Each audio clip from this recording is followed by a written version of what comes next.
Time of the gentleman has expired. Gentleman yields back. Gentleman from New York is recognized. Thank you, Mr. Chairman. Ms. Bondi, I went over to the department yesterday for a couple of hours to review some of the unredacted materials. And I am looking forward to your detailed explanation for why you have withheld almost half of the documents, which is required by the bill. Now, obviously, there are 3 million documents, so I didn't get through much. But one thing I didn't see was the client list that you said you had on your desk a year ago. I did, however, find a couple of important documents.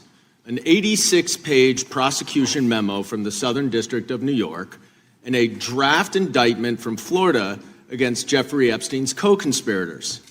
For reasons that I cannot understand nor are permitted by the bill, they were still redacted, even for members of Congress. So, Ms. Bondi, will you commit right here to immediately providing those two documents in unredacted form to members of Congress? Not a complicated question. Well, I guess it is for you because you have a law degree and those are privileged. Okay. They're not privileged, but we will discuss that later. I also found an email that I have right here from Jeffrey Epstein to Ghislaine Maxwell that was unredacted, and it included notes of statements that Donald Trump made about his prior relationship with Jeffrey Epstein. Now, there is no reason for this to be hidden from the American people. There is no privilege, there is no attorney-client privilege, and I see you're checking with your staff, and I can assure you, staff, this is not under attorney-client privilege because it was sent from Jeffrey Epstein to Ghislaine Maxwell.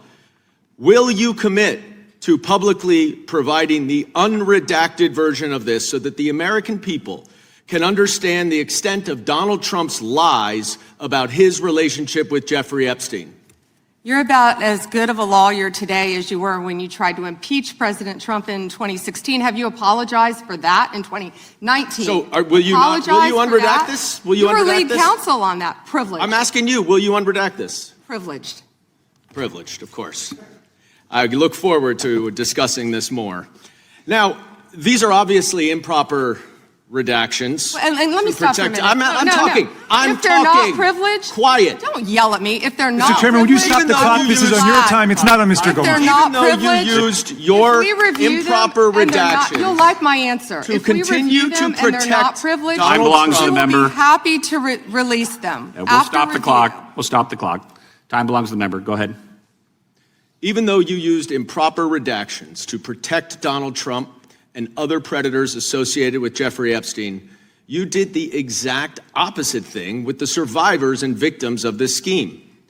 So their identification information was really the only thing required to be redacted, and it was not.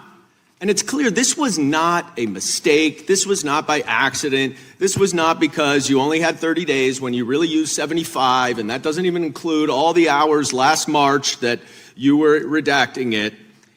But I'll tell you why it's clear it wasn't a mistake. There is an email entitled Epstein Victim List. There are 32 names. One is redacted. 31 are not. So someone looked at it and decided to redact something.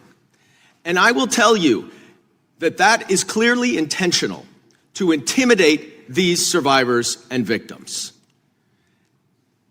Now, in an interview last week... How will you tell me that's intentional? In an interview last week, Deputy Attorney General Todd Blanche... You can't go off script. ...said that any victim that wants to speak with the department has done so, hopefully.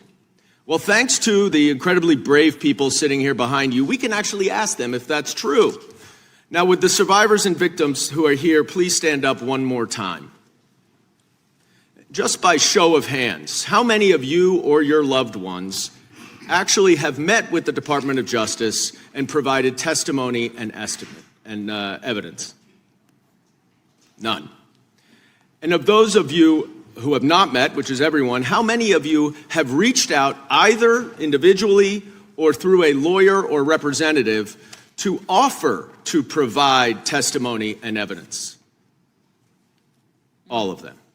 And of those of you, all of you, who have reached out, How many of you were denied or ignored by the Department of Justice? All of them. And despite the shameful and despicable efforts by Ms. Bondi and her department to intimidate you, how many of you are still willing to speak to the Department of Justice? All of them.